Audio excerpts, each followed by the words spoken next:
కుట్టి అయితే అక్కడ పువ్వులు కోస్తూ ఉంటుంది. ఇంతలో అక్కడికి జీవన వచ్చి, ఏంటి ఈ పేపర్లో ఉన్న న్యూస్ కరెక్టేనా, నిజమేనా అని చెప్పి అంటూ ఉంటుంది. అవును జీవన, మా బస్తీ గురించి మేము ఆ సునంద గారి పైన కేసు పెట్టామని చెప్పి అంటూ ఉంటుంది.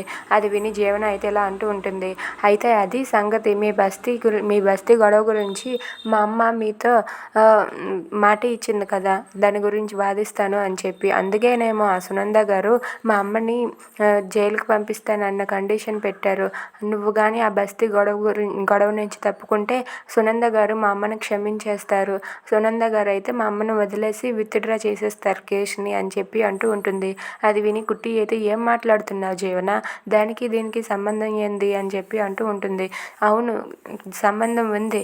నువ్వు ఆ బస్తీ గొడవ నుండి తప్పుకుంటానని నాతో చెప్పు, అలా అయితే ఆ సునంద గారు మా అమ్మను వదిలేస్తారు, లేదంటే మా అమ్మను వదలరు అని చెప్పి అంటూ ఉంటుంది. అది విని కుట్టి అయితే ఒక్కసారిగా షాక్ అయిపోయి అలా ఉండిపోతుంది. అసలు ఏం మాట్లాడుతున్నావు, ఎందుకు ఇలా అని అంటుంది.